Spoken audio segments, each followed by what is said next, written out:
عربوں کے دو مشہور بت جو صفا و مروہ پہاڑیوں پر پوجے جاتے تھے، یہ وہ بت تھے جسے لوگوں نے اپنے ہاتھوں سے نہیں تراشا تھا، بلکہ یہ جیتے جاگتے حقیقی انسان تھے۔ انہوں نے خانہ کعبہ کے اندر ایسا کیا جرم کیا تھا جس کی وجہ سے اللہ نے انہیں ایسا خوفناک عذاب دیا جو آنے والوں کے لیے عبرت کا نشان بن گئے۔ جب سے خانہ کعبہ تعمیر ہوا تب سے لے کر اب تک جس نے بھی بیت اللہ کی بے حرمتی کی یا بے حرمتی کرنے کی کوشش کی تو اللہ نے ان کا وہ حشر کیا کہ رہتی دنیا تک عبرت کا نشان بن کر رہ گئے، پھر چاہے وہ دنیا کا طاقتور بادشاہ ابرہہ اور اس کے ہاتھیوں کا لشکر ہی کیوں نہ ہو۔ اس کے علاوہ تاریخ میں کئی ایسے واقعات ملتے ہیں جنہوں نے کعبہ شریف کی بے حرمتی کی اور ان کو اللہ نے دردناک عذاب دے کر تباہ کر دیا۔ اس کی ایک مثال اساف و نائلہ ہے۔ اساف بن یعلا اور نائلہ بنت زید دراصل قبیلہ بنی جرہم کے ایک مرد و زن تھے۔ نائلہ ایک خوبصورت اور حسین لڑکی تھی جو اپنے قبیلے میں یمن کے کسی علاقے میں رہا کرتی تھی۔ یہ خوبصورت حسینہ قبیلہ بنی جرہم میں اپنے حسن کی نمائش کیا کرتی تھی۔ وہ فحش لباس پہن کر گھر سے نکلتی تھی اور قبیلے کے نوجوان اس کے پیچھے پیچھے چلتے تھے۔ ہر کوئی اس سے تعلقات کا خواہش مند تھا۔ انہی لوگوں میں قبیلے کے سردار کا بیٹا بھی شامل تھا جس کا نام اساف بن یعلا تھا۔ اساف اور نائلہ آپس میں محبت کر بیٹھے اور یہ محبت بہت ہی جلد خباثت میں بدل گئی۔ انہوں نے آپس میں ناجائز تعلقات قائم کر لیے اور جب کبھی موقع ملتا تو دونوں زنا میں مشغول ہو جاتے۔ اس طرح یہ سلسلہ یوں ہی چلتا رہا۔ جب ان کے گھر والوں کو اس کا علم ہوا تو وہ ان کے خلاف ہو گئے، جس وجہ سے ان کے ملنے پر پابندی لگا دی گئی۔ ایک دفعہ کا واقعہ ہے کہ بنی جرم کا ایک قافلہ حج کرنے کے لیے مکے کے لیے روانہ ہوا تو یہ دونوں بھی اس قافلے کے ساتھ حج کے لیے چل دیے۔ قافلہ مکہ پہنچا اور یہ حج کے ایام تھے۔ انہی دنوں کا واقعہ ہے کہ ایک روز کعبے میں لوگوں کی تعداد بہت کم تھی اور اس کے آس پاس کوئی بھی موجود نہ تھا، لہٰذا شیطان نے ان کے دلوں میں وسوسہ ڈالنا شروع کر دیا۔ وہ دونوں خانہ کعبہ میں داخل ہو گئے اور اس تنہائی کے عالم میں زنا کرنے لگے۔ ان کی اس خباثت اور کعبے کی بے حرمتی پر زمین اور آسمان کانپ اٹھے، سمندر کی موجیں جوش مارنے لگی اور اللہ کی طرف سے عذاب نازل ہو گیا۔ ہوا یوں کہ جب وہ خانہ کعبہ کے اندر بدفعلی کر رہے تھے تو اسی وقت ان کی روحیں قبض کر لی گئیں اور ان کے گوشت پوشت کے جسم پتھر کے بنتے چلے گئے۔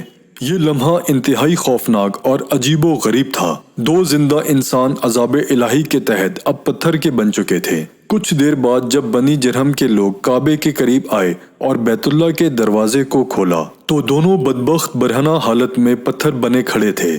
وہ یہ سمجھ گئے کہ یہ خبیث اللہ کے مقدس گھر میں کس جرم کا ارتکاب کر رہے تھے۔ لوگوں نے دونوں کے مجسموں کو اٹھایا اور باہر لا کر زمین میں گاڑ کر انہیں کھڑا کر دیا تاکہ یہ لوگوں کے لیے عبرت کا نشان بنا رہے۔ کچھ دنوں کے بعد مکے کے لوگوں نے اساف کے بت کو اٹھا کر کوہ صفا کے مقام پر رکھ دیا اور نائلہ کے بت کو اٹھا کر کوہ مروہ کے مقام پر رکھ دیا۔ صفا اور مروہ دو پہاڑی ہیں جو حرم کعبہ کے بالکل قریب ہی ہیں۔ انہی دو پہاڑیوں پر چڑھ کر اور چکر لگا کر بی بی ہاجرہ علیہ السلام نے اس وقت پانی کی تلاش کی تھی جب حضرت اسماعیل علیہ السلام شیر خوار بچے تھے اور پیاس کی شدت سے بے قرار ہو گئے تھے۔ اس لیے زمانہ قدیم سے یہ دونوں پہاڑیاں بہت مقدس مانی جاتی تھیں اور حاجی ان پر چڑھ کر بڑے احترام اور جذبہ عقیدت کے ساتھ طواف کیا کرتے تھے۔ جب اساف اور نائلہ کے بت کو صفا اور مروہ پر رکھا گیا تو ان کی سزا یہ تجویز کی گئی کہ جو شخص بھی صفا مروہ پر جائے وہ ان دونوں بتوں کو ایک ایک جوتا مارے۔ ایک دو نسلوں تک تو یہ عمل جاری رہا، پھر لوگوں نے انہیں جوتوں کے بجائے تھپڑ مارنا شروع کر دیا اور کچھ نسل بعد لوگ انہیں صرف ہاتھ لگایا کرتے تھے۔ اس طرح وقت گزرنے کے ساتھ ساتھ لوگوں نے ان سے عبرت حاصل کرنا کم اور ان کی تعظیم زیادہ کرنے لگے، یہاں تک کہ ایک وقت ایسا آیا کہ عربوں نے جاہلیت کی بنا پر ان کو محبت کی علامت قرار دینا شروع کر دیا اور قبیلوں میں ان دونوں کے عشق کی داستانوں کو فخر سے بیان کیا جانے لگا۔ آہستہ آہستہ یہ محبت کے دیوی اور دیوتا قرار پائے۔ 5ویں صدی تک اساف اور نائلہ کے اس بت کو عربوں کے بڑے بتوں میں شمار کیا جاتا تھا جن کے آگے لوگ سجدہ کیا کرتے تھے اور قربانی بھی چڑھاتے تھے۔ حضرت زید بن حارث رضی اللہ تعالی عنہ بیان کرتے ہیں کہ زمانہ جاہلیت میں جب مشرکین مکہ بیت اللہ کا طواف کرتے تھے تو اساف و نائلہ کے اس بت کو چھوتے تھے۔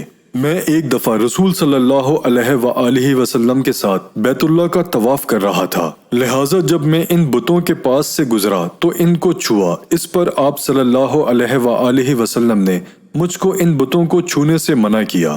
میں نے اپنے دل میں کہا کہ دیکھوں تو صحیح کہ چھونے سے ہوتا کیا ہے، اس لیے دوبارہ ان کو چھوا۔ آپ صلی اللہ علیہ وآلہ وسلم نے دوبارہ ذرا سختی سے منع کرتے ہوئے فرمایا، کیا تم کو منع نہیں کیا تھا؟ حضرت زید فرماتے ہیں کہ اللہ کی قسم اس کے بعد کبھی کسی بت کو میں نے ہاتھ نہیں لگایا، اور میں قسم کھا کر کہتا ہوں کہ نبی صلی اللہ علیہ وآلہ وسلم نے کبھی بھی کسی بت کو نہیں چھوا تھا، یہاں تک کہ اللہ نے آپ کو نبوت عطا فرما دی اور آپ پر وحی نازل ہونے لگی۔ ایک دن رجد و ہدایت کا ایک سورج طلوع ہوا جس سے یہ پورا خطہ جگمگا اٹھا۔ حضور پاک صلی اللہ علیہ وآلہ وسلم نبوت کے عہدے پر فائز ہوئے۔ آپ صلی اللہ علیہ وآلہ وسلم نے دعوت تبلیغ کا کام شروع کیا۔ 10 ہجری میں جب اللہ نے عرب میں دین اسلام کو غالب کیا اور محمد صلی اللہ علیہ وآلہ وسلم نے مکہ فتح کیا تو آپ فتح کے بعد حرم شریف میں داخل ہوئے اور آپ نے اپنے بھائی حضرت علی کے ساتھ مل کر تمام چھوٹے بڑے بتوں کو توڑ ڈالا۔ آپ بت توڑتے جاتے اور یہ فرماتے جاتے کہ حق آ گیا اور باطل مٹ گیا۔